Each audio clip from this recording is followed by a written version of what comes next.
Bonjour à tous et bienvenue dans cette vidéo de la Fédération française de backgammon sur l'utilisation du logiciel Extreme Gammon. Dans cette première vidéo, nous verrons le paramétrage initial que vous pouvez faire quand vous ouvrez pour la première fois le logiciel. Donc voici le logiciel comme il se présente au démarrage. Alors ce n'est pas tout à fait vrai puisque la première fois que vous installez le logiciel, vous aurez le menu de configuration qui va vous proposer plusieurs choses. Alors, ce n'est pas très important, n'ayez pas peur de faire les mauvais choix, puisque, comme vous allez le voir tout de suite, on peut reparamétrer à n'importe quel moment. Donc la première étape, s'il vous demande si vous voulez choisir le mode simple, le mode expert, au mode professionnel, donc je vais vous montrer juste après la différence entre les deux modes. Ensuite, il vous demande de choisir un profil, donc là aussi on verra ça dans la deuxième vidéo, vous pouvez tout simplement rentrer votre nom, c'est ce qui est le plus logique. Le système Elo c'est pas très important, c'est simplement pour calculer votre classement. Soit vous utilisez le système Extreme Gammon, soit le système d'un site de jeu de backgammon par internet. La quatrième étape, on verra ça dans les profils, c'est ce qu'on appelle le mappage de pseudonyme. Vous verrez à quoi ça sert. Ici, c'est la configuration du plateau de jeu, qui là aussi est tout à fait paramétrable plus tard. Donc on va y revenir. Voilà, l'étape qui est importante, c'est celle-là, c'est l'étape de calibration. Il suffit d'appuyer sur ce bouton, il va vous dire si l'ordinateur est rapide, très rapide, le nombre de positions par seconde. Et ça permettra au logiciel de vous proposer un adversaire par défaut. L'adversaire par défaut habituellement, c'est Extreme Gammon.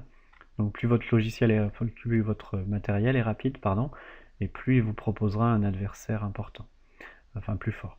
Moi je joue à, même s'il me conseille IG Roller plus, je joue au niveau le plus fort tout simplement parce que l'ordinateur est de ce fait un peu plus lent.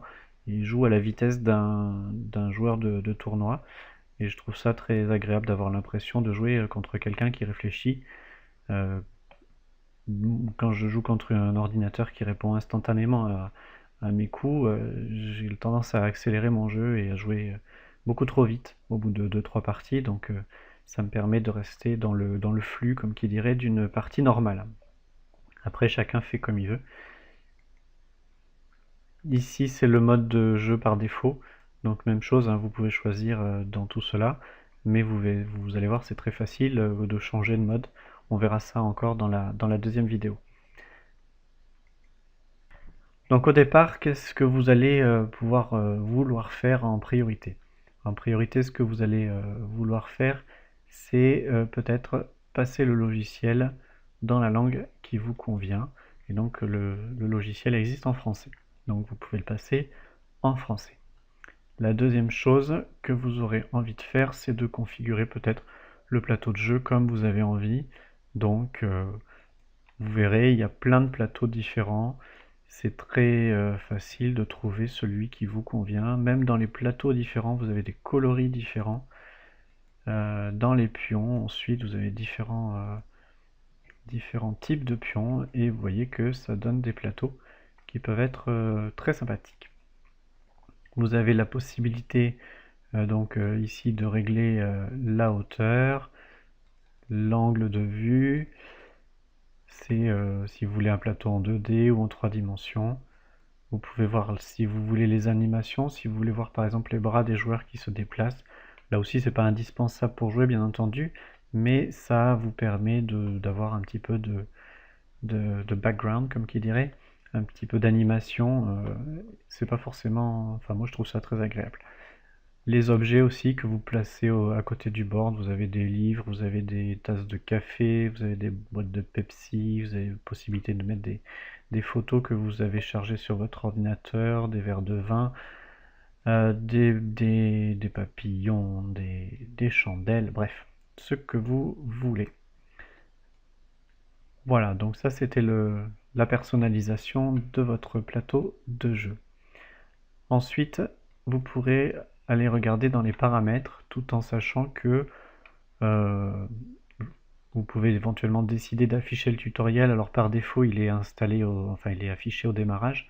Moi, au bout d'un certain temps, vous n'en avez plus besoin, mais au début, ça sera coché. Donc si vous voulez le supprimer ou le remettre, ça se fait ici.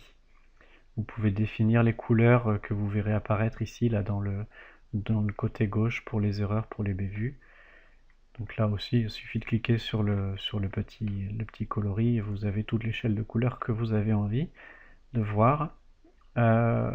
Dans les parties, vous pouvez décider si vous voulez que l'ordinateur lance les dés automatiquement quand vous n'avez par exemple pas de décision de Vido, si le Vido n'est pas accessible, s'il est chez l'adversaire. Les dés seront lancés automatiquement. Si vous avez un coup forcé, il va le jouer automatiquement, il ne va pas vous donner le choix. Vous avez des LED au mouvement, des petites icônes, des petits points verts, etc. Donc vous pouvez également les supprimer ou les remettre en place. Tout ça vous le paramétrez, donc ça c'est dans le mode de jeu. Donc voici le mode de jeu, on verra ça un petit peu plus en détail dans la vidéo sur comment jouer et les profils, la deuxième vidéo. Le menu d'analyse a été paramétré par des joueurs de haut niveau, donc c'est pas forcément indispensable d'aller y gratouiller, en tout cas au début, surtout si vous êtes débutant, ne changez rien. Le mode de simulation c'est pareil, il y a des menus prédéfinis qui sont très bien faits, donc je vous conseille pas d'aller gratouiller là-dedans dans l'immédiat. L'onglet chemin peut-être plus vous intéresser, c'est le chemin où vous désirez sauvegarder vos parties. Donc vous pouvez peut-être décider tout de suite de les mettre sur un disque dur externe. Donc il suffit de cliquer sur l'icône dossier et puis vous choisissez le chemin qui vous convient. Et vous pouvez cliquer sur cette petite icône qui vous permet de garder le chemin du dernier dossier utilisé. Donc si vous devez rentrer plusieurs choses dans le même dossier, ça peut être pratique, ça peut vous simplifier le travail. L'onglet son vous permet de régler le son, donc si vous voulez pas de son du tout, il suffit de cliquer là. Sinon vous pouvez éventuellement même aller modifier les sons si jamais ils vous conviennent pas. Et le menu d'affichage vous donne des thèmes pour l'utilisation du logiciel. Voilà, donc ça c'était, on a vu dans le menu options les deux choses à faire, donc sur la configuration du plateau de jeu et le paramétrage.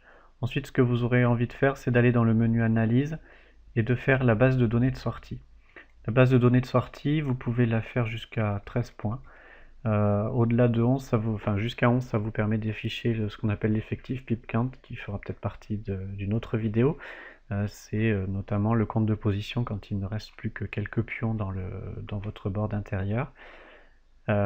Plus la base de données est importante, bien sûr, plus le logiciel va être précis.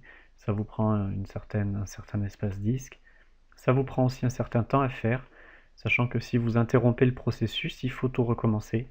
Donc les 2 heures annoncées au départ sont un peu optimistes si je me souviens bien, mais vous verrez ça, c'est de mémoire.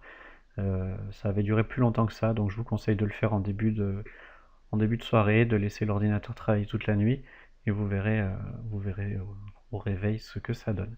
Donc là, évidemment, si je clique sur démarrer, il me dit qu'elle existe déjà, donc je ne peux pas vous remontrer. Voilà, ça c'était pour le paramétrage de base. Maintenant, on va voir la différence entre le menu simple et le menu expert. Donc pour ça, il faut que je vous charge une partie.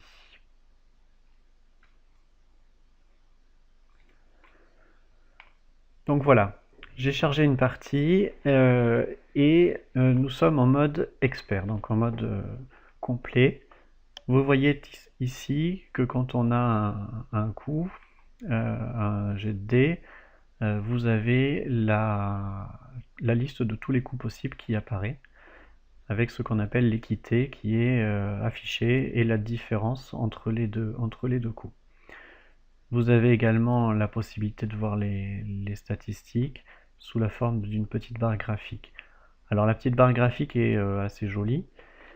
Moi je la trouve pas très pratique puisque vous voyez, pour avoir les pourcentages, vous êtes obligé de faire glisser la souris dessus. Donc là encore c'est une préférence, hein, chacun fait comme il veut, mais vous allez voir ce logiciel est quand même très paramétrable, c'est l'avantage. Vous faites un clic droit, vous allez sélectionner afficher les pourcentages de gains en tant que valeur, et cette fois-ci vous avez des chiffres au lieu de la barre graphique et vous avez tous les chiffres instantanément sous les yeux. Vous n'avez plus besoin d'aller faire coulisser votre souris dessus. Donc voilà, le mode expert, vous avez tout, vous avez toute la liste des coûts et vous avez l'écart. Si vous prenez une décision de vidéo par exemple, vous avez également les pourcentages, vous avez les pourcentages de gammon, de backgammon, vous avez la meilleure décision, donc double écran, et vous avez les écarts d'équité selon les décisions que vous pouvez prendre. Si vous ne doublez pas par exemple, vous perdez 0,091 d'équité. Si l'adversaire passe, vous gagnez 0,090 d'équité.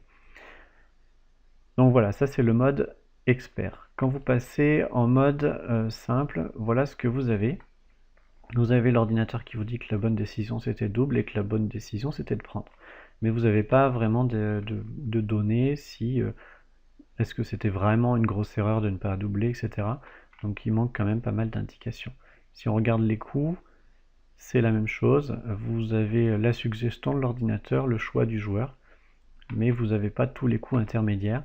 Et notamment, vous vous souvenez que, si on revient en mode expert, vous vous souvenez que 8,4 était un coût tout à fait recevable, hein, puisque la différence en termes d'équité n'est pas si énorme que ça. Donc, honnêtement, je vous conseille, même si vous êtes novice dans le backgammon, de vous passer en mode expert. Vous comprendrez peut-être pas tous les chiffres au départ, mais c'est toujours pas mal enfin moi je trouve c'est pas mal de se rendre compte qu'il y a des fois plusieurs possibilités de coups et qu'on a sélectionné la 5e et qu'il y en avait 3 ou 4 avant qui étaient également tout à fait acceptables. Et deuxièmement, quand vous êtes en situation de vidéo, ça vous fait une sorte de culture backgammonesque, si je puis m'exprimer ainsi, pour dire que même coincé, par exemple ici derrière une prime de 5, et ben, le bleu a encore 25% de chance de gagner cette partie. Donc ça vous permet de vous faire des références dans votre tête.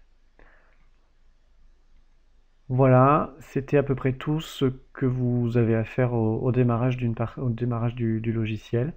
Ben maintenant, je vais vous laisser prendre en main l'appareil.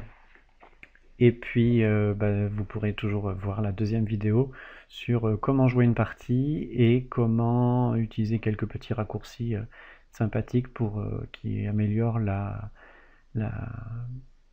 l'ergonomie de jeu. Et puis surtout, comprendre ce qu'est un profil et utiliser la fonction de mappage de pseudonyme qui est bien pratique.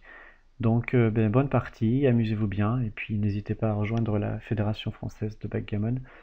On a besoin de vous. Bonne journée.